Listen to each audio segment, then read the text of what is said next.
Bonjour à toutes et à tous, bienvenue pour les tirages de ce mois de juillet 2024. On va aller voir par signe astro les énergies qui peuvent se présenter à vous sur ce mois à venir, vos énergies générales, votre objectif, ce qui va vous aider, ce qui va vous challenger, le pro, les activités, le relationnel, et puis voir un petit peu quels conseils peuvent vous donner les cartes. Alors bien sûr, ça reste une approche générale, il faut prendre uniquement si ce tirage vous parle, vous laissez de côté si ça ne fait pas écho à ce que vous êtes en train de vivre. Il est évident que ça ne peut pas parler à tous, donc allez voir aussi votre signe ascendant, votre signe lunaire, ça va vous permettre de peut-être faire une petite météo personnelle et de voir un petit peu et de prendre en tout cas les éléments qui peuvent vous parler le plus. Si vous souhaitez une guidance personnalisée, vous avez mon mail qui apparaît en bas de cette vidéo, lililataro@yahoo.com.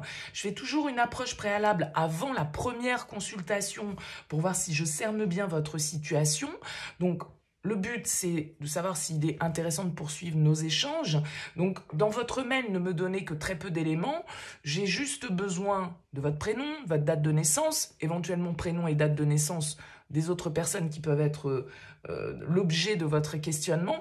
Et le domaine, c'est pro, c'est sentimental, c'est financier. Ne me posez pas de questions.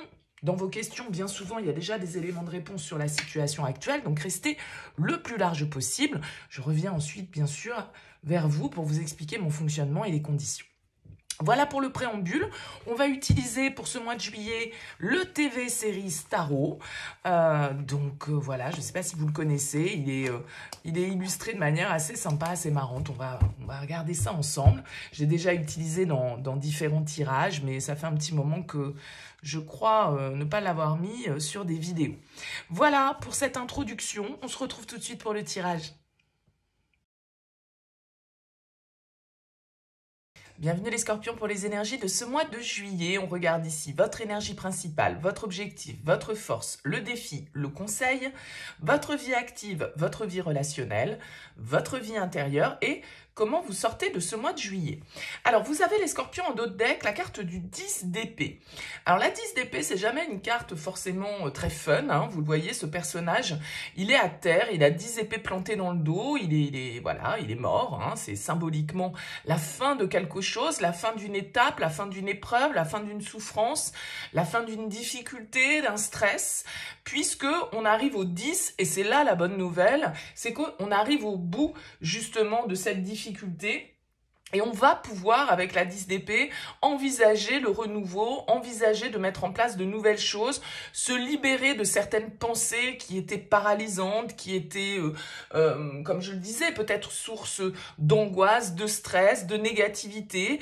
Alors, bien sûr que pour certains, ça peut être la fin d'une relation, ça peut être la fin d'un contrat, la fin d'une épreuve que vous traversez. On va voir un petit peu comment ressort votre tirage et comment on peut ramener cette énergie du 10 d'épée. Allez, c'est parti. Alors, on a les amoureux dans votre énergie principale. La 8 de coupe en objectif. Le cavalier de denier en force. La 4 de bâton en défi. L'empereur en conseil. Votre vie active, le diable. Votre vie relationnelle, la 3 de denier. Intérieurement, waouh, la tour.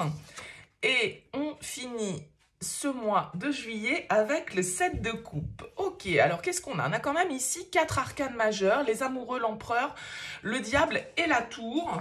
Donc il y a quand même l'idée ici pour vous, les scorpions, d'un mois de juillet qui va être assez marquant, on va dire, sur votre année 2024. Alors si on commence ici avec cette carte des amoureux pour vous. Alors les amoureux, ils peuvent avoir plusieurs significations. Bien sûr, ça peut être une énergie de lien, de rencontre, d'association, de partenariat. On nous parle de vous avec l'autre, avec quelqu'un d'autre ou avec d'autres personnes. Ça peut être ça, les amoureux. Mais les amoureux, c'est également une carte qui, dans le tarot, indique une possibilité de choix par rapport peut-être à une connexion. C'est une carte qui nous invite à être à la recherche en fait de l'harmonie dans tous nos liens, toutes nos relations avec les autres, avec nous-mêmes. C'est une carte également qui invite à l'amour et donc à écouter notre cœur. Quelles sont nos valeurs morales les plus authentiques, à quoi est-ce qu'on se connecte, quel est notre objectif. Il y a une idée ici de connexion de toute façon à soi ou à l'autre. Et aussi, du coup, peut-être d'une indécision ou d'une situation face à laquelle il va falloir se positionner. Et vous avez comme objectif le 8 de coupe. Donc le 8 de coupe pour moi c'est aller ailleurs, aller vers l'inconnu, quitter symboliquement une situation, des émotions qui ne nous conviennent plus, dont on a fait le tour, dont on est arrivé au bout ici avec ce 8 de coupe et on sait qu'autre chose nous attend, on sait qu'on a exploité ce qu'on avait à exploiter et on a envie d'ailleurs, on a envie d'autre chose. On ne sait pas forcément quoi, hein, mais on sait qu'il y a autre chose qui nous attend. Donc le 8 de coupe, c'est quand même une carte qui invite au voyage, qui invite au départ, qui invite à s'avancer symboliquement aussi vers plus de vérité, vers plus de connaissances. Et c'est aussi l'idée de vouloir un petit peu s'éloigner peut-être de certaines situations qui ne vous conviennent plus ou peut-être de certaines relations qui ne vous conviennent plus. Il y a une envie d'ailleurs ici avec ce 8 de coupe, une envie de partir vers d'autres cieux. Vous voyez ici c'est un personnage qui regarde cette soucoupe volante, donc c'est l'inconnu. Voilà, on ne sait pas vraiment ce qu'on va trouver, c'est le mystère, mais en tout cas, on se sent appelé avec le 8 de coupe à se dépasser et à aller vers une certaine forme de quête de vérité, d'accord? Ça se joue au niveau des coupes, donc c'est émotionnel ici pour vous. Ce qui va vous aider, c'est le cavalier de denier. Alors le cavalier de denier, ça peut être une personne autour de vous, quelqu'un de solide, quelqu'un de fiable, quelqu'un de réfléchi. Ça peut être un signe de terre, taureau, vierge, capricorne. Et le cavalier de denier, bien sûr, ça peut être vous. Et ce cavalier de denier, en force, il nous indique que vous savez où vous allez. Vous savez aussi peut-être que ça va pas se faire en un claquement de doigts, ce changement, cette nouveauté, ce départ, cette quête que vous avez envie de mener. Vous savez que ça va pas, ça va pas se passer en un éclair. Le cavalier de denier, il est patient, il est persévérant, il est précis et il avance à un rythme qui n'est pas forcément hyper soutenu, mais en tout cas qui est réfléchi, voilà, il va un pas à la fois et il a de la méthode, on va dire, le cavalier de denier. Donc vous êtes méthodique, vous savez comment vous approcher, on va dire, de votre objectif, comment mettre en place les choses et vous avez la patience, je dirais, pour viser une certaine fiabilité, sécurité. Vous avez une vision à long terme, à moyen long terme des choses, d'accord? Voilà, n'êtes pas dans la précipitation. Si vous avez un choix à faire, c'est un choix auquel vous aurez réfléchi longuement. Vous n'allez pas le prendre sur un coup de tête, cette décision. Le défi, c'est le 4 de bâton. Alors le 4 de bâton en défi, il pourrait nous indiquer, vous voyez, pour moi, c'est un groupe ici qui est sur cette carte. Alors peut-être qu'il y a un groupe de personnes, des collègues, des amis, la famille, je ne sais pas. Un groupe de personnes qui peut freiner un petit peu justement vos élans et vos projets, pourquoi pas. Mais il y a l'idée pour moi ici de peut-être plus vous sentir justement appartenir à un groupe. Vous sentez peut-être que vous êtes décalé par rapport à certaines relations. Vous sentez que y a un vent de changement en fait qui vous traverse et qui du coup vous plonge peut-être dans une certaine forme d'insécurité. Donc j'ai l'impression qu'il y a un petit peu comme une forme de, comment dire, vous comprenez peut-être les scorpions sur ce mois de juillet par certains événements extérieurs, par certaines discussions, qu'il y a des relations en fait ou un entourage avec lequel vous n'êtes peut-être plus totalement en vibration. D'accord? Et donc du coup, il y a une idée de plus être raccord avec avec ce sentiment d'appartenance, un groupe d'amis par exemple dans lequel vous vous sentez plus à votre place, un service dans votre travail dans lequel vous travaillez, vous sentez que ben voilà, vous êtes plus dans les mêmes vibrations, vous n'avez plus les mêmes projets, ou dans une relation en particulier, hein, évidemment, ça concerne peut-être pas tout votre environnement, mais il y a quelque chose de cet ordre. Alors, vous avez l'empereur en conseil. Alors l'empereur, c'est quand même celui qui prend un petit peu le pouvoir. L'empereur en conseil vous dit, mais de toute façon, soyez clair. Moi, je pense ici que vous pouvez très bien être face à certaines relations qui vous blessent. Des personnes qui, en fait, peut-être sans le vouloir, vous piquent, vous font du mal, sont négatifs pour vous, sont toxiques. Moi, j'ai l'impression que l'empereur, il vous dit maintenant, c'est à vous de fixer des limites et de les respecter et de les faire respecter. L'empereur, il invite au cadre, il invite à l'autorité. Il invite à la prise de décision ferme. L'empereur, il ne négocie pas, il sait ce qu'il veut, il sait comment y arriver et il va fixer le plan, la stratégie et il n'en démordra pas. Donc j'ai quand même l'impression qu'on vous invite à vous imposer les scorpions sur ce mois de juillet et à ne pas négocier peut-être sur certains aspects, quitte à effectivement mettre fin symboliquement à certaines situations ou à certaines relations. Parce que ça ne correspond plus à qui vous êtes, parce que vous vous sentez plus vibrer avec ces personnes-là, parce que vous vous sentez pas soutenu, parce que vous avez envie d'autre chose, parce que vous avez envie de vous respecter et de... Voilà. Vous voyez, il y a cette symbolique-là. Alors peut-être que ça se passe au niveau professionnel pour vous, les scorpions. D'accord? Niveau professionnel, on a le diable.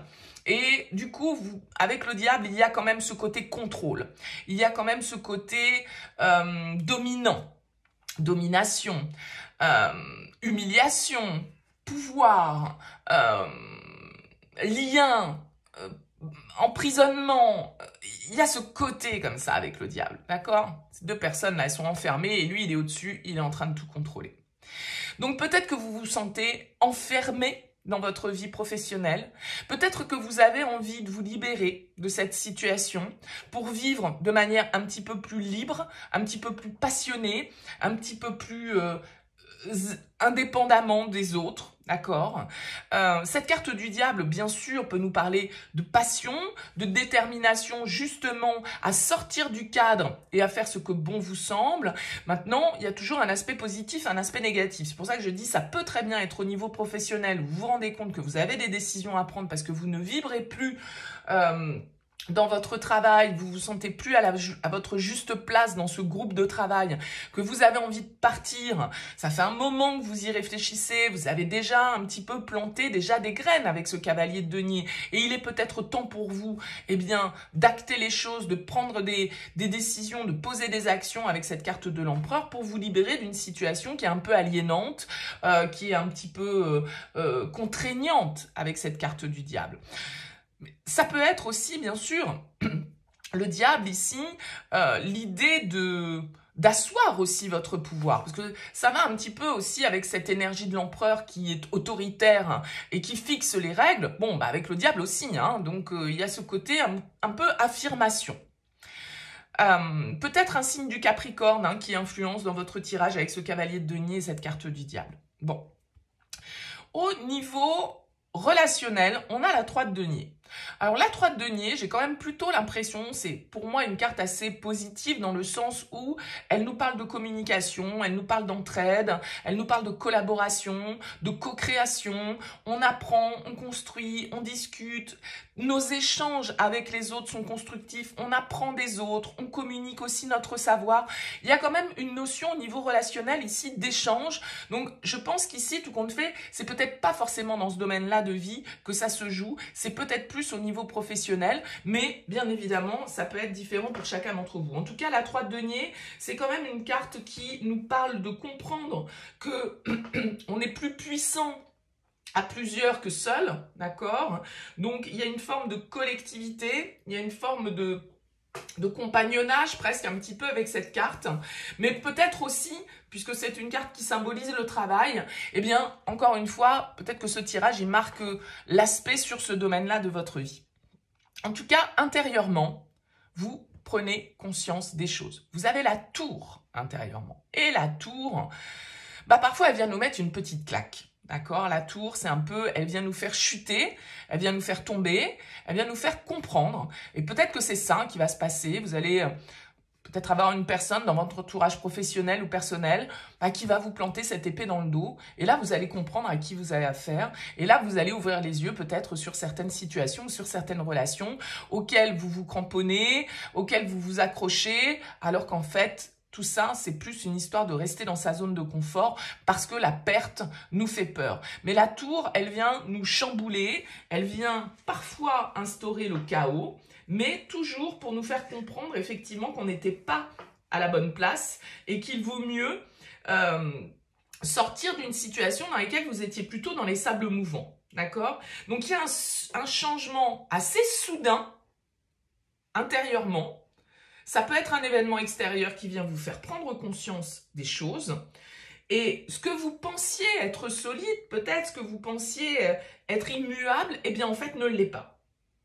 Donc vous pouvez vous sentir un peu déstabilisé, un petit peu sans ancrage, mais vous allez devoir aussi vous adapter et du coup, justement, vous ouvrir un petit peu à l'inconnu et vous positionner, devoir faire un choix ici par rapport à la suite. Parce que avec la tour, il y a toujours un avant et un après. Donc là, il y a une fin. Là, il y a un avant, il y a un après. Là, il y a un départ, une envie d'avancer, de tourner le dos à quelque chose. Donc, vous voyez la symbolique pour vous, les scorpions, sur ce mois de juillet. Vous sortez avec le 7 de coupe. Alors, le 7 de coupe, il nous indique encore une fois un petit peu cette histoire de choix. Alors, forcément, qui dit choix dit parfois indécision. On est face à différentes options ici. Laquelle prendre? Laquelle est la meilleure? Laquelle va nous apporter le plus d'avantages? Est-ce qu'il y a une voie qui est complètement négative et à éviter?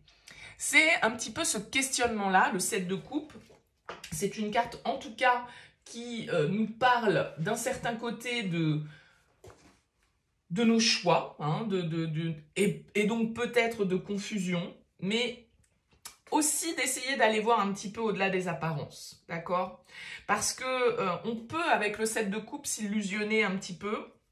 Les apparences peuvent être trompeuses et il va falloir essayer de voir au-delà du voile pour se positionner de la manière la plus claire possible. Donc là, assez clairement, vous avez un choix à faire. Ce choix, il peut être difficile avec la 10 d'épée, il peut générer une forme de difficulté, de souffrance, mais en même temps, c'est aussi un moyen, sans doute, de clarifier une situation, d'imposer un petit peu votre personnalité, votre pouvoir, et de prendre des décisions qui soient fermes, justes, et qui vous permettent l'évolution, justement, pour aller vers cette nouveauté à laquelle vous aspirez peut-être, ou en tout cas ce changement auquel vous aspirez. Voilà pour vous les scorpions pour ce mois de juillet. Écoutez, n'hésitez pas, laissez-moi un petit mot, un commentaire sous cette vidéo pour me dire comment ça aura vibré pour vous. Merci en tout cas pour votre écoute et votre présence. Je vous dis à bientôt.